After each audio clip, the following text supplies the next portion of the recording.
Olá, seja bem-vindo ao 30Cast. Eu sou Eduardo Negri, presidente do Diretório Municipal de Curitiba do Partido Novo, e estamos trazendo para vocês nossos 39 pré-candidatos, para você poder ir conhecendo, apoiar, ajudar a gente nessa jornada. Aqui comigo hoje na bancada, o Alexandre. Seja bem-vindo, Alexandre. Olá, Edu.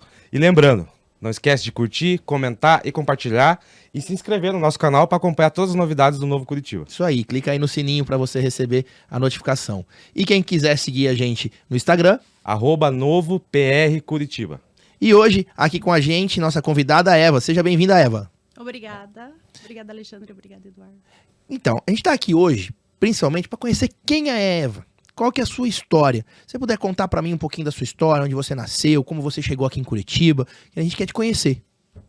Então, eu sou natural de Autônia, Paraná. Nasci em uma ilha Peruce e com 4 anos eu fui com a minha família para o interior de Guarapuava, em um local chamado Península do Cavernoso. E quem era a sua família naquela época? Mãe, pai, irmãs? Sim, sou família tradicional mesmo. Pai, mãe, irmãos. Quantos casal irmãos? de irmãos. Um casal? Um casal de irmãos. Eu e mais um casal de irmãos. Uma irmã e um irmão. E meu pai e minha mãe, família tradicional, né? Viveram até que a morte os separaram. E lá a gente eram pequenos produtores rurais, a gente produzia milho, feijão, plantava, colhia, tanto e para o gasto, né? E o milho e o feijão a gente vendia para fora, que era o nosso sustento. E eu sempre fui muito esforçada, sempre trabalhei, ajudei meus pais na roça e estudei.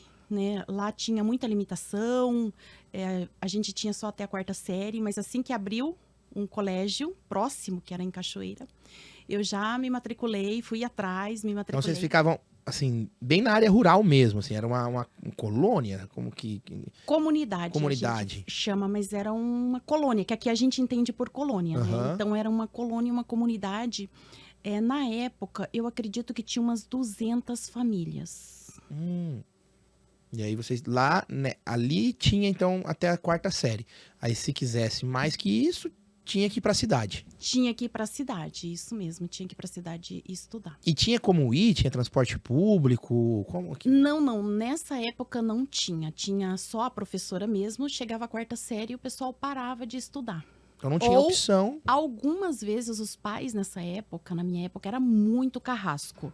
Como foi o meu caso, o caso de muitos colegas que eles tiraram por algum motivo, malvadeza, ruindade mesmo, eu diria, ou para trabalhar, para poder ajudar. Porque nessa época era assim, a minha família é uma família muito pequena para a região, que a maioria tinha 7, 10... 12 filhos. Nossa. Então, os mais velhos trabalhavam para poder criar os mais novos. E um cuidava do outro. Por exemplo, a minha irmã, a diferença é de 5 anos.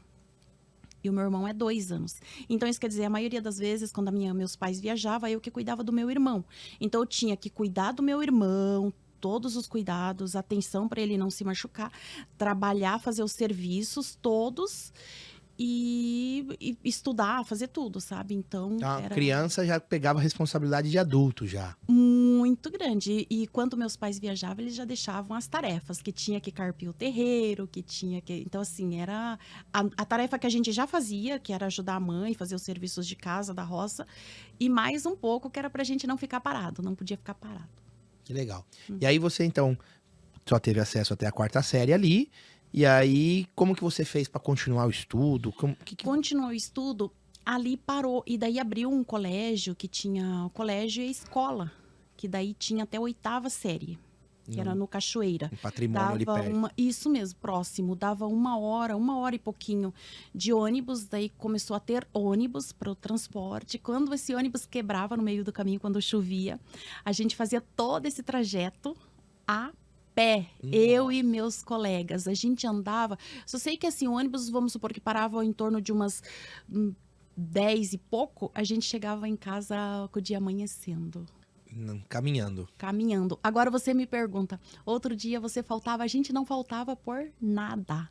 por nada. Tinha No uma outro dia a gente vontade, tá tinha uma lá. determinação. Tinha muita determinação. A gente não tinha companhia, aquela pegar no bracinho, eu vou te levar até o ponto de ônibus. Eu andava meia hora até o ponto de ônibus e subida os dois lados, estrada de chão. Dava mais que meia hora, uns quase 40 minutos andando. Os dois lados era plantações, então, e eu ia sozinha com farolete, só que nessa época não tinha nenhum tipo de perigo que hoje a gente vê. Era uma grande família. E aí, então você foi crescendo ali, e aí você veio parar em Curitiba já? Você passou por outro lugar? Você foi para Guarapuava? Como que foi sua trajetória? Sim, eu passei por outros lugares. Quando eu saí da roça, o meu primeiro emprego foi lá mesmo, em um mercado. Você tinha quantos anos? 16. Uhum. 16 anos. Aí eu comecei já a trabalhar nesse mercado. E dali eu fui para Foz do Iguaçu. Só que assim, o que acontece? Por eu ser de menor, ninguém queria deixar eu trabalhar e estudar. Fui para Foz do Iguaçu, fui para São Paulo, amei São Paulo, sou apaixonada por São Paulo. Mas não tinha como conciliar trabalho e estudo. Eu falei, não, mas eu preciso, eu não quero só trabalhar, eu quero trabalhar e estudar. E quem me abriu as portas, daí eu fiquei ali, ainda voltei lá para a roça, continuei trabalhando ali em Guarapuava e voltei para a roça, voltei para Curitiba com 18 anos, eu esperei completar. Daí eu vim aqui para Curitiba já com um trabalho arrumado, porque eu tinha boas referências. Uhum. Eu tinha um histórico de boas referências, então eu já cheguei aqui com um trabalho arrumado e trabalho e local, né, para poder ficar. E estudo que eu fui atrás foi no mesmo dia, eu pisei o pé aqui, eu já fui atrás de escola. Mas como é, né? A gente às vezes, pela proteção, acaba atrapalhando também. Por sorte, você com 16 anos teve uma cabeça boa e mesmo que queria trabalhar e não conseguindo, você voltou, esperou o momento e tal. Mas existem crianças, existem adolescentes que podem ter 16 anos, queiram trabalhar e não conseguem e acabam indo para o caminho errado. Porque, né, às vezes tem tanta proteção, tanta dificuldade e a gente sabe que tem famílias que precisam. Né? Então precisa existir um incentivo do menor aprendiz, né? A gente não quer que trabalhe na mesma jornada, mas precisa ter um apoio, um zelo para os menores que precisam trabalhar, para eles não ficarem avulsos. E às vezes não soltos. é só para ajudar a família, mas é para criar responsabilidade, ter experiência no mercado de trabalho, várias questões que já podem liberar. Não precisa trabalhar como um adulto. Ele tem que estar tendo a oportunidade de estudar, né? A gente Sim. não pode tirar da criança, do adolescente, a oportunidade de estudar. Mas também a gente não pode deixar ele na rua ali sem ter um suporte. Mas aí você veio para Curitiba com 18 anos, começou a trabalhar e voltou a estudar. Trabalhar, estudar e conseguir. Eu trabalhei em várias áreas, né? Fiz vários cursos, tentei a federal, não passei. Que curso você queria na época? Então, eu tentei administração, porque era assim, muito amplo, né? Fala administração, a gente Você estava pode querendo trabalhar e aí é um bom curso para começar a trabalhar. É um bom curso, sim. Mas o meu sonho sempre foi fazer psicologia, mas psicologia, área da medicina, às vezes a gente acha que é muito caro, que não vai conseguir trabalho, que precisa ter um escritório, precisa ter um consultório, enfim. E eu fui para a área de salão de beleza, que eu ganhei muito bem. Saí do comércio, fui para salão de beleza. Mas daí você fez algum curso? Como você conseguiu A isso? convite do meu cabeleireiro, que viu minhas unhas e amou. Como foi? Quando eu trabalhava no comércio, eu trabalhei muito tempo em telemarketing, área de telecomunicações. Eu trabalhava a noite inteirinha, isso quando não em 2 empregos. Então, eu trabalhava tarde, à noite, de manhã cedo, o que eu fazia? Pegava o ônibus, que a época estava na TIM, quando eu fiz o curso de manicure e pedicure. Eu estava na TIM, pegava o ônibus, ia lá no CAIC, em Colombo. CAIC fica no Anaterra. Eu ia lá, que foi minha amiga que falou que lá tinha um curso de manicure e pedicure e tal, que era muito bom. Fui lá, fiz esse curso, porque para trabalhar você precisa ter o alvará. Você precisa ter, não só falar eu sei fazer e fazer, você precisa ter um documento que comprove. Porque a maioria das pessoas que trabalham nesse ramo de salão, de beleza, são autônomos. Autônomos. Né? Então tem que respeitar ali, tem que ter um certificado e tem que abrir uma empresa. Como que funciona? Vai Então, abrir uma MEI? Essa parte demorou um pouquinho na minha época. Acho que acredito que foi 2000. Eu não me lembro exatamente a data. Já estava bastante tempinho já em salão de beleza. E foi obrigada a gente abrir esse MEI, né? Daí eu abri e a gente paga certinho. Tenho até hoje, porque... E quem tá nesse setor gosta dessa... Porque vocês têm uma independência. Muito. Nossa, liberdade e independência. Liberdade, né? E é isso que a gente tanto prega no Novo. As pessoas terem liberdade de trabalhar. O acordo que ela faz com... Que daí não é um empregador, é quem cede o espaço, né? Que ele cede o espaço para você. E aí você faz um acordo com ele. De quanto que ele vai reter, como que vocês vão pagar, e tal. É uma relação sua com ele. Você tem a liberdade de trabalhar, o horário que quer, do jeito que quer. E é isso que o Novo quer. Liberdade para escolher como ela quer trabalhar. O indivíduo trabalhar e gerar emprego, gerar riqueza. E não... A sociedade funcionar através de trocas voluntárias, não com o governo dizendo como você tem que trabalhar. Eu acho que o MEI mudou muito isso aí na questão, principalmente dos salões de beleza. Ainda tem a burocracia do alvará, da vigilância sanitária, né? Tem vários cuidados que tem que ter. Acho que até não tão desnecessário, porque você está mexendo com o corpo da pessoa, mas facilitou muito também a desburocratização do dia a dia, né? Sim, eu acho que essa fiscalização precisa e deve ter, porque a esterilização ela é muito importante. Então, como manicure e pedicure, depois eu fiz o curso na área da podologia, porque eu ganhava muito bem. Você veja bem, eu registrada, eu estava tirando em torno de 800...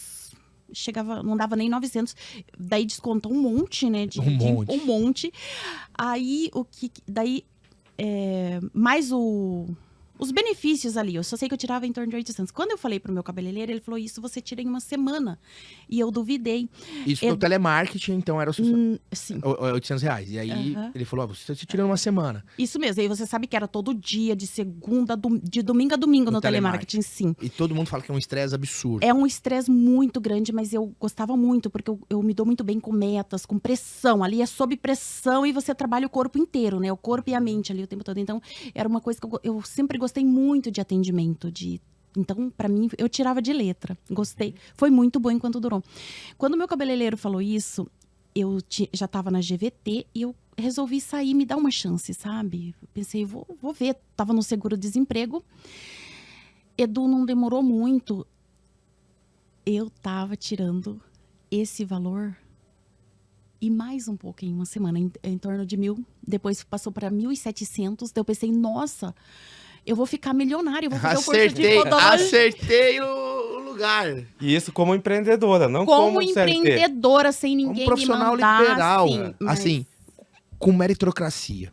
Você ganhava bem porque você trabalhava muito. Quanto melhor você era e quanto mais você trabalhava, mais você ganhava. Sim, eu focava, eu tinha tudo o que eu precisava ali perto, esmaltes bom, alicate, todo o material tem que estar ali e tudo funcionando.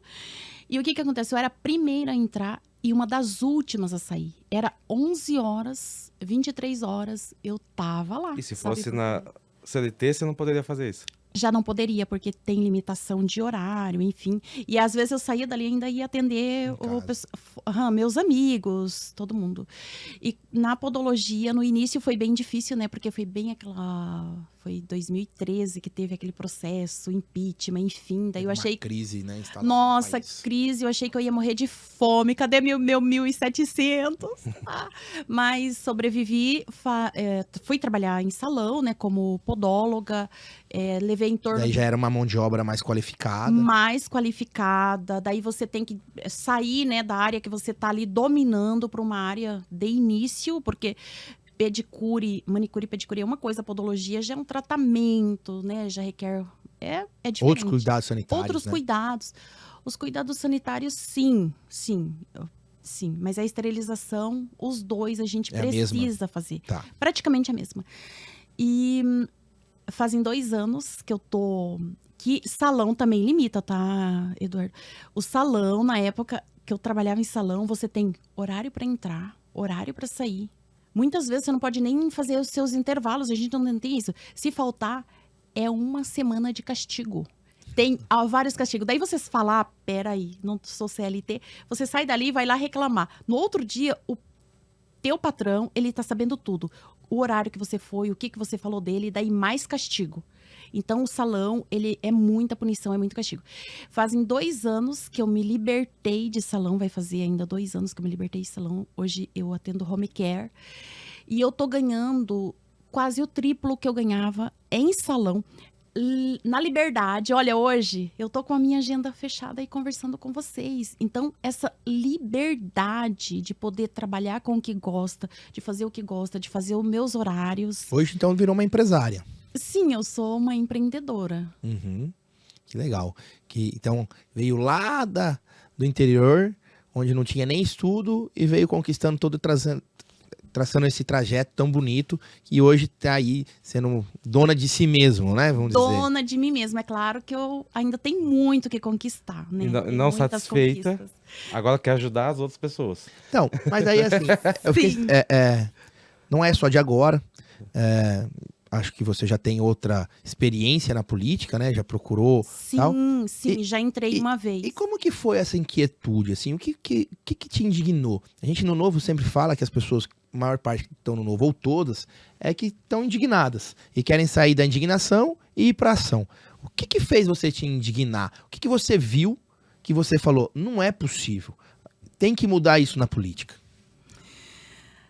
É muita indignação. Eu trabalhando igual condenada e a gente vê que tem muitas pessoas vivendo de bolsa. O que acontece? E onde que você viu isso? Se você puder me contar como que foi essa sua experiência?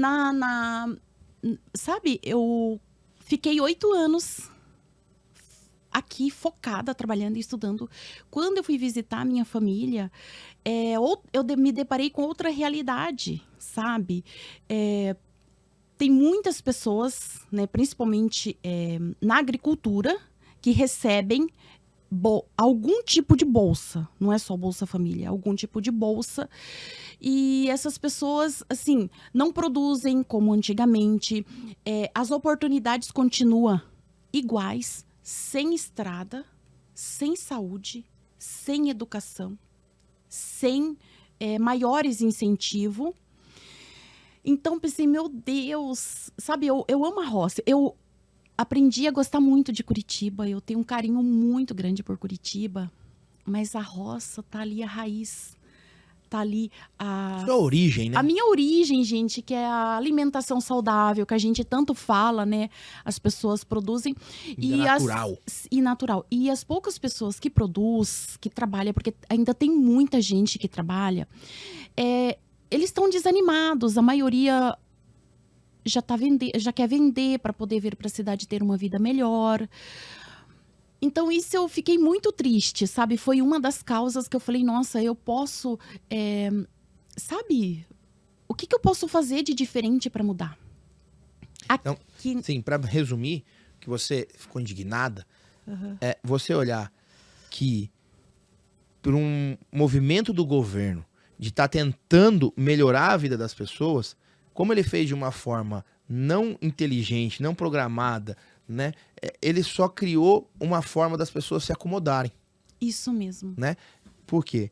Muito se fala mal do Novo, às vezes, quem não conhece, que a gente é contra a assistência social. Pelo contrário, a gente acha essencial ter assistência. A gente tem que tirar a pessoa que está da pobreza, a gente tem que empurrar ela, tem que puxar ela. O que a gente não pode fazer é a pessoa estar na pobreza e a gente querer que ela fique lá. Então assim, a forma que hoje é distribuído a bolsa e tantos auxílios do governo, a gente está deixando eles lá. A gente está melhorando, talvez um pouquinho, mas a gente não está incentivando, a gente não está tirando, né? Aquele famoso, tá dando peixe e não está ensinando a pescar. É um assistencialismo sem porta de saída. Né? Exatamente. É um absurdo. A gente já conversou hoje um pouquinho sobre isso, e é algo que eu já vivi na prática em uma cidade que a gente tinha empresa, que quando hoje a pessoa recebe o Bolsa Família, se ela arranjar um emprego, ela sai do cadastro do Bolsa Família. Então, isso faz ela não querer, porque ela tem medo. Imagina se ela consegue um emprego, ela trabalha só 6 meses e é mandada embora, a empresa fecha, ela perde aquele emprego, ela vai ficar sem o emprego e sem o Bolsa Família. Óbvio que ela não quer arriscar. Então, Assim, a gente está criando pessoas para não trabalharem, se acomodarem, porque a forma errada que está sendo essa distribuição dos benefícios. Então a gente acredita, a gente tem certeza que precisa existir o assistencialismo, mas de forma inteligente. E acrescento aí, né? Muitas pessoas não sabem que a ideia de renda básica, ou como é o Bolsa Família, é uma ideia liberal. É uma ideia do economista liberal, Milton Friedman, que ganhou o Prêmio Nobel de Economia com essa ideia. A pessoa acha que é do Lula, da esquerda. Não, essa ideia de renda mínima é uma ideia liberal. Né? E as pessoas ligam muito à esquerda essa ideia. Eles tomaram posse de uma forma populista. Né? Que não dá saída. E aí você foi lá, você viu, você ficou indignada, porque você tá aqui trabalhando bastante, pagando imposto, e aí você chega lá, vê pessoas que poderiam estar trabalhando, gerando renda, e estavam se acomodadas. E aí isso aí te indignou. Me indignou. Mas quando é de fora, eu não tô falando de fora, eu tô falando de dentro da minha família. Eu trouxe uma familiar que estava trabalhando em um emprego muito difícil, com dificuldade para estudar e tudo. Trouxe aqui para Curitiba, paguei o curso por 3 meses, eu trabalhando em 2 empregos. Quando chegou o momento dela procurar trabalho, tudo em lojas boas, ela já começou assim, em cima, sabe? Fazendo corpo mole, eu falei, mas o que está acontecendo? Eu sentei e conversei, mas o que está acontecendo? Não, eu não posso trabalhar com a carteira registrada, porque senão os meus pais perdem o benefício. Eu falei, gente, foi daí que eu descobri, porque ninguém fala. Eu falei, meu Deus, eu não acredito isso, sabe? E depois disso, eu tenho horror, assim, à esquerda, justamente por causa disso. Porque o assistencialismo é positivo. Você ajuda uma pessoa no momento que ela precisa, porque se alguém já teve familiares doentes, com doença, por exemplo, câncer, o câncer, ele não mata só a pessoa que está com câncer. Ele mata a família inteira se deixar, sabe? É o bolso, haja dinheiro, haja... Então, nesse momento, ajuda. Passou o período ali, gente, é cada um trabalhar, é cada um viver com o suor do rosto, é cada um estudar. Fomos feitos para ser gigante, sabe? A gente não pode aceitar ali aquele pouquinho. Ah, mas tá tudo bem, coitadinho, coitadinho. Não, a gente foi feito para ser gigante. E eu acho assim... Ah, mas eu não posso ser gigante porque eu sou humilde. Não, a humildade, ela tem que estar dentro da gente. Nós podemos ser humildes e podemos ter uma casa boa, um carro bom, estudar em uma faculdade boa, né? Ter roupas boas, mas a humildade, ela precisa estar aqui dentro da gente. A gente não precisa estar ali naquela pobreza só para, ai, coitadinho de mim, sabe? Não, a gente já viu que a gente pode ser gigante, né? Então, vamos trabalhar para isso. Vamos se dedicar, né? Se dedicar, e aí... construir, né? Uma construção, não é fácil, é uma luta. E é o que a gente fala, é uma liberdade da pessoa. Se ela não quer também ser grande, ela não precisa ser, né? Agora, aquele que quer ser, ele tem que ter a oportunidade, né? E ele tem que ser reconhecido e ser valorizado por isso. É a meritocracia que o Novo tanto fala. Não é meritocracia para deixar ninguém para trás, mas a saída tem que ser a mesma, né? A oportunidade para todos tem que ser igual. Quem quiser vai, quem não quiser não vai. Liberdade de escolha que a gente tanto defende, né? Exatamente. Mas e aí, continuando a sua história, então você foi para lá, se indignou e aí procurou a política como uma forma de poder melhorar isso. E aí você saiu candidata para outro partido. Saí, mas eu saí assim com sangue nos olhos. Eu queria muito sair pelo Novo, mas o Novo, eu admiro muito. Né? Eu não passei, eu fiquei muito triste. E que ano que foi? Foi o ano passado, a última 2022. Eleição, 2022, isso mesmo. Saí como candidata a deputada estadual. Fui para lá, pedi voto para todo mundo. E a minha principal causa foi o pequeno produtor, o homem da roça. Eu fico muito chateada quando uma amiga muito querida plantou em torno de 1.000 pés de alface. E chegou na hora de vender, cadê os compradores? Não tem incentivo, sabe? Ela não tinha para quem vender. Não tinha para quem vender, canal não tem de comprador. venda. E outra coisa, quem que consegue ir lá se não tem boas estradas? Quando eu vou lá, eu já tenho que olhar a previsão. Vai chover, vai fazer sol, como que vai estar o tempo? Então, abre caminhos para essas pessoas poder ter liberdade de vender no mercado, de vender particular, sabe? Eu acho que tá faltando muito isso. E o que acontece? Quando isso não acontece, começa a entrar os atravessadores. Como acontece com a nossa castanha brasileira. Por que a castanha chega tão cara pra gente? Porque tem ali N atravessadores. Então, isso é uma coisa muito negativa. Foi se criando formas, isso com o passado, de outras pessoas explorarem o produtor, né? E é o que o Novo fala, de liberdade econômica, né? A pessoa tem que conseguir, de alguma forma, ela vender, né? Ele é um empreendedor, ele é um gerador de riqueza. Então, em 22 você saiu candidata, mas você queria sair pelo Novo. Eu queria muito sair pelo Podemos. Foi muito boa experiência. Eu agradeço muito o Podemos por... Daí você voltou pro Novo. Se preparou. Sim, eu até entrei no Novo, né? Daí eu tive que sair e falei, não, mas eu quero muito, muito, muito, sabe? Eu preciso, sabe? Eu que tava... Você se identifica muito com o partido. Com o Novo sempre. Sempre que saiu, eu sempre. Só que daí eu ficava sabendo que o Novo, tipo, não é que é pobre, né? Pessoas mais humildes não entram. Você tem que ter grana para entrar no Novo. Novo essa imagem é filhinho de papai. Eu ouvi tanta coisa, daí eu fiquei assim... Eu não desisti. Na realidade, eu não desisti. Eu fiquei pensando, o Novo não é isso. Eu li tudo certinho e eu acho impossível, né? Com tantos valores nobres, liberdade... todo mundo é igual. Desburocratização, que todo mundo é igual. Falei, é impossível que eles tenham esse tipo, né, de conduta, né? Um partido que quer crescer e tal. Conversei com muitas pessoas, falou, não. Daí a última pessoa falou, Eva... O Novo só vai. Eu falei, é pra lá que eu vou. Ai, que legal. Daí mudou a imagem? Só tem rico no Novo agora? O Novo, Mudou o a Novo imagem? é uma construção de pessoas conscientes, de pessoas honestas, de pessoas que querem o crescimento, não só o da roça, o da cidade, o das pessoas, o do nosso município e o do Brasil. Então, a gente visa muito esse crescimento, sabe? Primeiro a gente, né? A gente precisa dar o melhor, estudar, dar bons exemplos, não ter nenhum tipo de ficha suja. Isso, Exato. que alívio, sabe? Porque quando a gente vai apoiar um colega, né? E outra coisa maravilhosa que eu tô assim, gente, é muito bom estar no Novo. Somos uma equipe. A gente anda junto, né? A gente anda junto. Eu vejo quando a gente vai o Novo na rua, somos uma grande equipe, sabe? E pessoas com propósito, né? E o propósito de servir.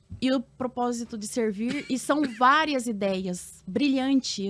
A gente não consegue ter concorrente assim no Novo, dentro do Novo. E eu vou ser muito sincero, né? Foi uma evolução que o Partido Novo teve. E em 2022, a gente sentou e a gente decidiu que o Novo precisava evoluir, precisava mudar.